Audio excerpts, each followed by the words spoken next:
Well, hi, everybody. We are so happy to be joining you guys today.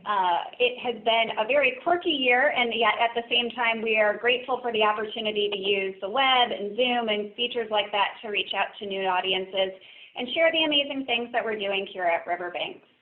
So Riverbanks is home to more than 2,000 animals representing 350 species, and I'm especially excited today to really focus in on one of our often misunderstood, but also one of our most interesting areas of the collection, which is our reptile and amphibian collection. So Zach and Scott are going to help provide some great answers to any of the questions that you guys come up with. And I've also asked Zach. Zach is going to share some of our actual animals that we have here at Riverbanks that we do during some of our programs, or use during some of our programs. So I am actually going to turn it over to Zach because he's got the cool stuff. And he's going to share some of the species that we have here at Riverbanks that also represent species you might find out in your own backyard or in different parts of South Carolina and the Southeast. So go ahead, Zach. All right, thanks, Rachel. So as Rachel said, we're going to be focusing on our amphibian and reptile collection. So I figured what better to start with than our state amphibian. So give me 1 second.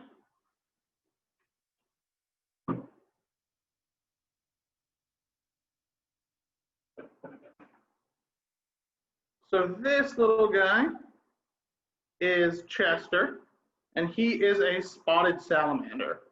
He is part of the ambassador collection, so that means that he is used in educational programming, but he is one of our favorite amphibians to use because he is our state amphibian. Not many people get the chance to see one of these guys in their lifetime, and one of the reasons for that is because they are from a group of salamanders called mole salamanders, so called because they spend most of their life underground. They only come out following rains to either forage or breed, but they can be found throughout the southeastern United States, typically in forested areas near what we would call a vernal pool, which is a temporary body of water. Give me 1 second. There we go. And the reason for that is because they are amphibians. They do go through that metamorphosis, right? So they start their life cycle in the water with gills, needing that water to breathe, and then they metamorphose and will become terrestrial, breathing oxygen through the air.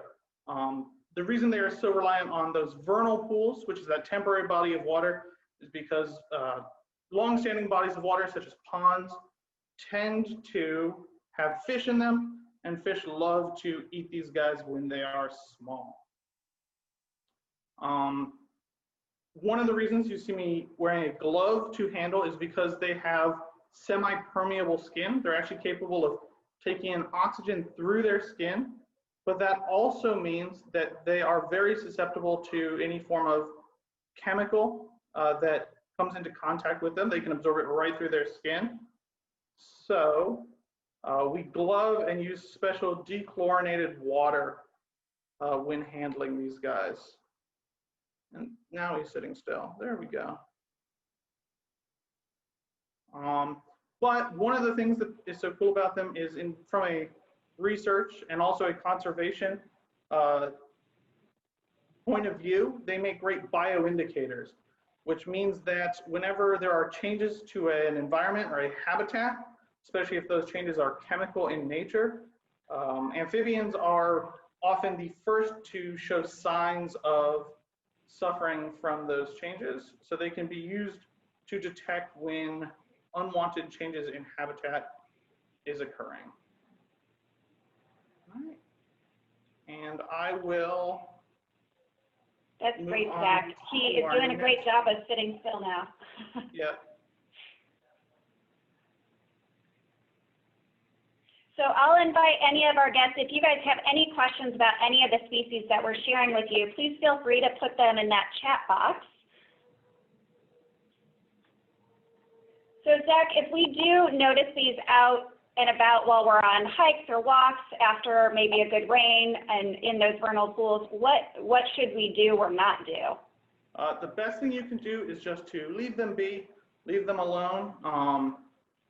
Especially now, we've all been paying extra special attention to our hygiene. That means we're washing our hands a lot, which means we have a lot of soap in our hands, but we're also using hand sanitizer, all of which can be potentially harmful to these guys. So the best thing you can do is to take a photo, but otherwise leave them alone.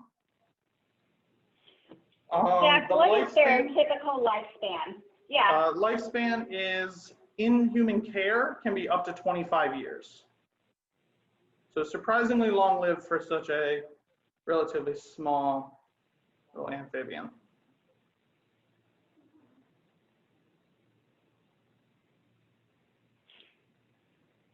He's fully exploring your hand at the moment. Yep. That's great. Zach, what else do you have for us? And again, I'll ask our attendees if you have any questions while you're switching out our animals and our other ambassadors that we have here at Riverbanks from the Southeast. If any of our attendees have any other questions while you're switching those guys out. All right, give me 1 second.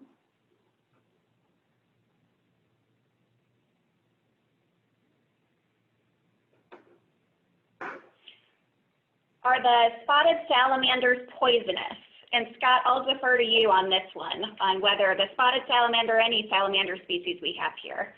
No, salamanders typically are not poisonous, don't produce a toxin, but there are a number of toad and frog species that do produce some very powerful toxins.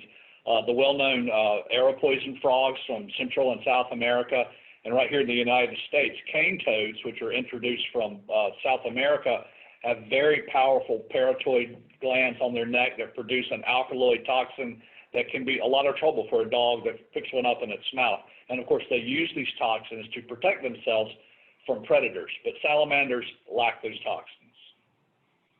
That's great.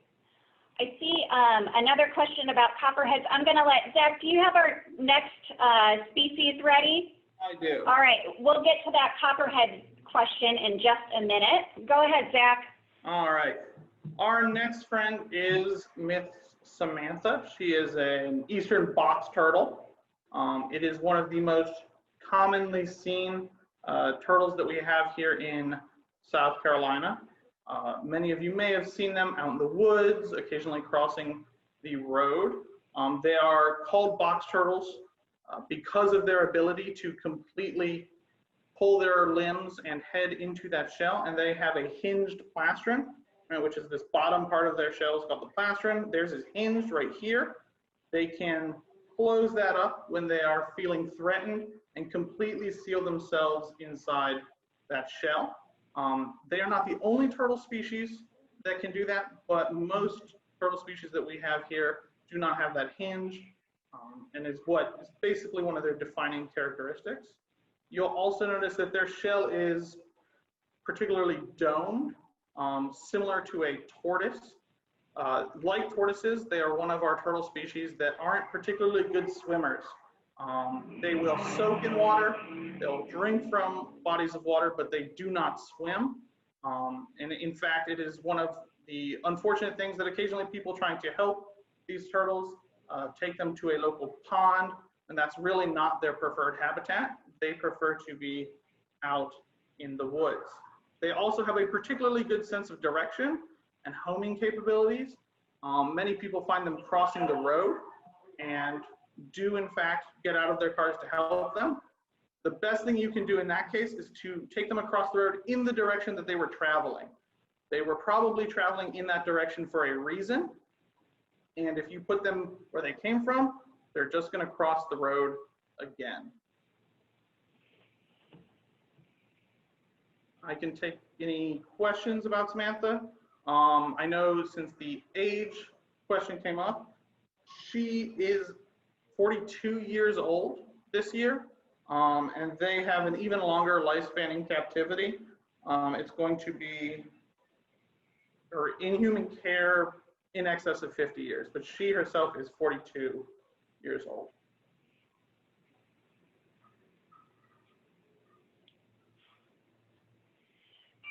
So you mentioned some different things we should do if we notice them crossing the road and things along those lines. Where are we most often, aside from the road, likely going to find box turtles around this area or in the southeast?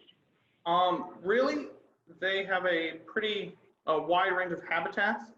Any forested area or woodland, but you can also occasionally find them in grasslands and marshes. But if you're on a hike in the woods, kind of anywhere in South Carolina, you have a chance to run into one. Let's see what they, they're terrestrial. They will burrow. Most of the time in South Carolina, it doesn't really get cold enough that they need to hibernate too much. So they typically in South Carolina won't dig really deeply down, but you'll notice there's a decent pair of toenails on my friend, and she is quite good at digging and burrowing. So you might also just see kind of the top of the shell as the rest is covered by dirt and mulch. That's great. So we got a question in the chat box, and the question is, do these guys tend to live solo, or are they an animal that lives in groups? They tend to live by themselves. They will come together occasionally, of course, during any mating season. You may see them together, but for the most part, they are solitary animals. That's great. You can tell from all those legs moving right now, she digged pretty well into the dirt. Great. So, right. Zach, I'll let you go ahead. And did you have anything else to share, or are you ready to find our last species? Great. I'll go ahead and switch over to our last one. Awesome. Thanks, Samantha. All right. While he's getting our last ambassador that we have today, I'll turn to Scott with a question that came up in the chat box. And that's just some information about copperheads and their activities here in South Carolina. So you could probably do a dissertation on that. Probably could. Copperheads are a venomous snake. They're a pit viper, and it's the most common venomous snake that we have in South Carolina. They're very active in warm weather like this. Now in August and September, copperheads are doing two things. One, males and females are trying to mate. The males are actively looking for females, so they're more visible. And females that were bred last year are giving birth about this time of year. They give birth to live animals, to live young. So you see a lot of copperhead activity because, number one, it's breeding season. The ones that successfully bred last year, now a year later, are giving birth to their offspring. Baby copperheads look just like the adults. They're very much smaller. They have a bright yellow tip tail, which they use as a caudal lure to get frogs close enough so they could grab them and eat them. Copperheads are one of the venomous snakes that don't mind spending time in somebody's backyard. So if you have a wooded backyard, especially if there's a water source close by that provides the copperheads with one of their main food items, which are amphibians, then you might have copperheads back there. They're typically nocturnal, which means they're active at night most of the time. So if you have a wooded area, a natural yard, then if you go outside at night, you probably should carry a flashlight or wear shoes to make sure you don't step on one of these animals. And human copperhead interactions most of the time end up with the copperhead being dead. They want to stay away from people as much as possible. They have cryptic coloration that allows them to hide and be unseen. They're afraid of our dogs and cats. They're afraid of people. The only time that people get in trouble with copperheads is when they accidentally step on them and the snake will bite in self-defense, or if somebody wants to get in close and try to either pick the snake up, which happens frequently, more frequently than you might think, or get in close enough to try to kill it, and then they're envenomated by the snake. Now, fortunately, they are venomous, but we don't consider them to be a lethal venomous snake. It's not fun to be bitten by a copperhead. It's very painful, but probably not going to kill you or your dogs if they get into trouble also. As with all venomous snakes, the only first aid treatment for a snake bite, we like to say, is a set of car keys. So go to the hospital. The only effective treatment for any venomous snake bite is anti-venom therapy, which you can only get at your hospital. Great. Thank you so much, Scott. All right, Zach, I think you have one more friend for us today. All right, so who do you have last for us? So this is Dillinger. Dillinger is an eastern rat snake. Again, this is a snake that is one of the more common species in South Carolina and one of the species that most people are likely to interact with. And the reason for that is because they are commonly found in suburban areas as well as the more natural habitats such as our forests, our woodlands, our grasslands. The reason they like suburban areas so much is that people tend to generate a lot of trash, and trash tends to attract mice and rodents, and that is the preferred meal of a rat snake. Right? It's right there in the name. They are completely harmless to humans, even if they are one of our larger species of snake in North America. In parts of North America, they can get up to 8 feet long. Dillinger here, though she is wrapped around my hand, is closer to 4.5 feet long. They will interact with people, though, like Scott said, just like the Copperheads, we are clearly not food, right? Snakes do not chew their food, they have to swallow it whole. We are far too large to be anything but potential predators for these snakes. So they will tend to run away. If they feel that they've been caught out, they'll often freeze and will occasionally try to imitate a rattlesnake. They'll flick their tail back and forth really swiftly. And if there are dead or dry leaves around, it can make an intimidating rattling sound. And then as a last resort, they will potentially bite or strike. That's also because if you think about a snake, no arms, no legs, it can't kick or punch its way out of danger. In a worst case scenario, all it has is that mouth. But as you can tell, I'm not really doing much to hold Dillinger. She's pretty much holding on to me. They are excellent climbers. Anything that's not a purely smooth surface like glass, they have no trouble getting up, whether that's a tree or a fence or a brick wall. They have no problems moving around despite those lack of limbs. That's why they'll often also be found and can be quite surprising when you find one in a bird box or a bird nest that you've set up, birdhouse. Sometimes they do prey on smaller birds as well as bird eggs, and you can come face to face with a snake you're not expecting when you're checking on birds sometimes. Dillinger's checking us out right now. Yep. So can you describe what Dillinger's doing with his tongue there? Of course. So while humans and a lot of mammals use our noses to smell, reptiles use their tongues. They have what's called a Jacobson's organ in the roof of their mouth, and it functions very similarly to how our nose functions, in that once scent particles that are in the air are touched to that Jacobson's organ, the snake can recognize a particular scent. To get the scent to that Jacobson's organ, they stick out that tongue. The scent particles land on the tongue, and then they retract the tongue into their mouth and basically touch it to the roof of their mouth where that Jacobson's organ is located. One of the reasons we believe that reptiles have that, or some reptiles at least, have that distinct forked tongue, and let's see if she'll, there you go, you can kind of see the forked tongue there, is because it actually gives their sense of smell a really strong direction, right? They have very sensitive senses of smell, much more close to a dog than our sense of smell, and they can actually tell whether something is to their left or to their right due to that forked tongue and smell alone. Awesome. Thanks, Zach. Any other questions about Dillinger or rat snakes? I have some other great questions coming in right now in the chat. How long, can you remind us again how long they grow to be and how long, Yep, so maybe right now, age and length? Dillinger is about 4.5 feet.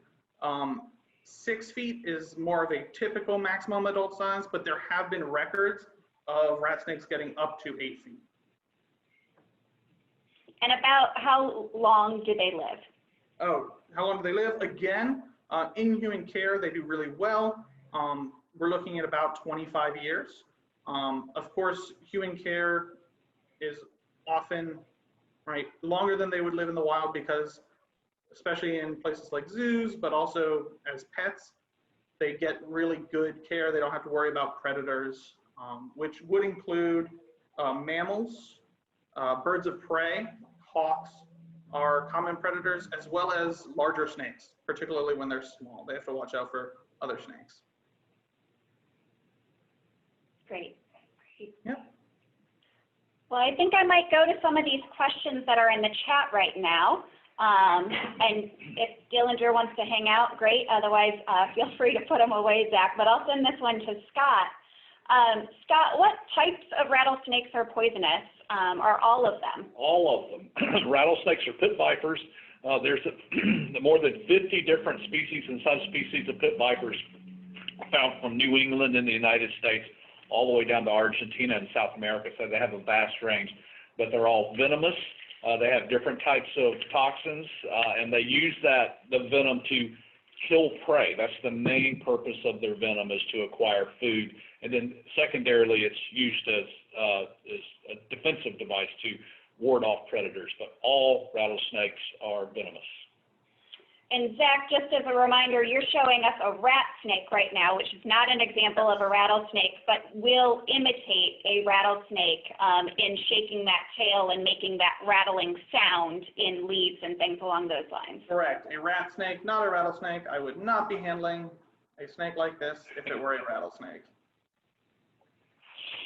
We use all of these animals in education programs with small children, so we generally tend to try and not put venomous things in close proximity to little kids, or our staff for that matter. So some more questions about venomous snakes. Scott, I'll send this one to you. How do we feed our venomous snakes? And is the food dropped in their habitats? How do you clean those spaces? How do you really provide the husbandry care to animals that could be a danger to our staff here? Right. We have quite a few venomous snakes here at Riverbanks Zoo. We have all the venomous snakes that are native to South Carolina that our visitors can see. We have a lot of exotic venomous snakes too: king cobras, mambas, gaboon vipers, lots of different venomous snakes, and we handle them all very, very carefully. We have one rule: you have to stay outside the strike zone of the snake. If he can't bite you, then he's not a problem. So when we're cleaning their enclosures, we usually will remove the snake using a device called a snake hook, which is something that looks like a golf club with a U-shaped metal piece at the end. We use that to pick the snake up and move it into a holding container while we service the exhibit.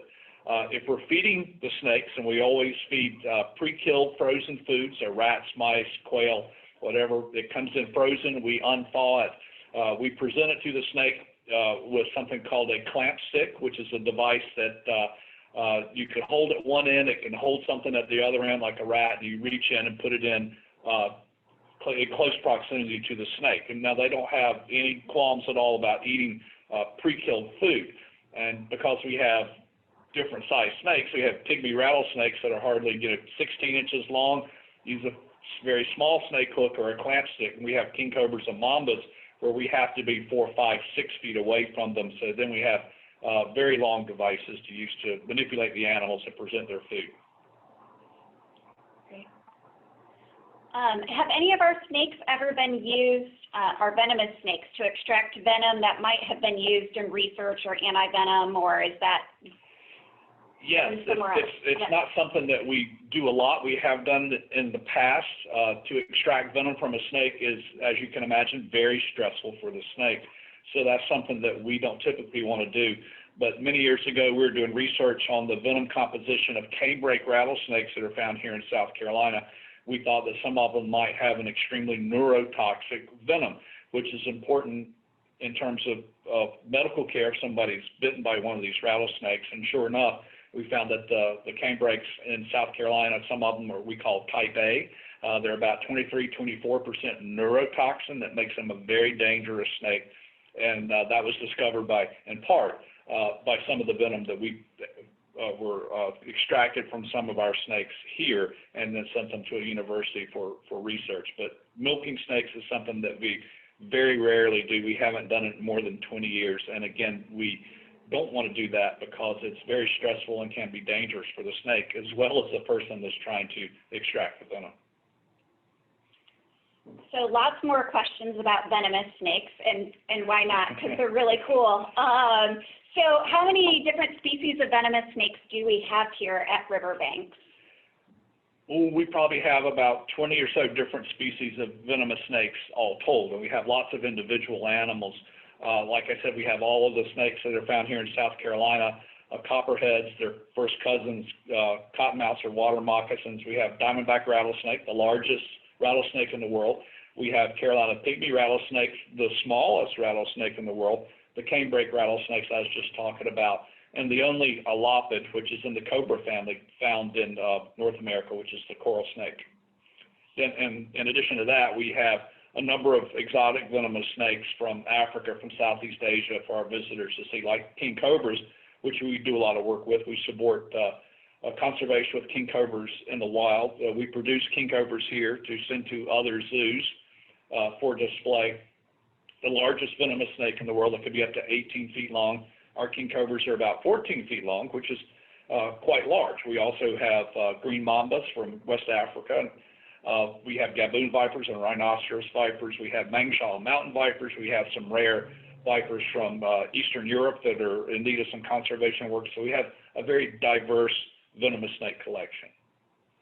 Well, and there are some other really, really great questions coming in, and unfortunately we're starting to run out of time. I did want to ask Scott to speak to, since we've reopened here at Riverbanks, we are involved and take a lot of pride in some of the conservation work we're a part of, and we have a new feature to highlight some of that conservation work that we're doing. Would you speak to a new area we have in the Ark? I will. We just opened what we call a nursery, so we can show our visitors things they can't typically see. We have a lot of conservation programs here that involve us breeding reptiles and amphibians, but most of that work goes on behind the scenes where you can't see it. So we opened a nursery where you can see eggs that are incubating, eggs from Galapagos tortoises or corn snakes or green tree pythons. And then we also display the baby animals that are in there, whether they're live born or hatched from an egg. So right now we have day geckos, we have leaf-tailed gecko offspring, a very complicated conservation program we're involved with. We have baby tortoises, we have a baby long-nosed viper from Eastern Europe, and those animals change all the time. When we get new eggs or new babies, then we'll put them in the nursery for visitors to see. So every time you come to the zoo, you might see something new and different in our reptile nursery exhibit. Absolutely. We have such an amazing diversity of species on display here at Riverbanks, and we take a lot of pride in the work we do. So I just wanted to thank my fellow panelists today and thank all of you guys who took some time out of your day to join us here at Riverbanks. We hope you come and visit us real soon. We're open. We're ready to see more and more of your faces here on campus from the eyes up, as we still have our mask ordinance and we're still all trying to stay healthy. But we do so appreciate it.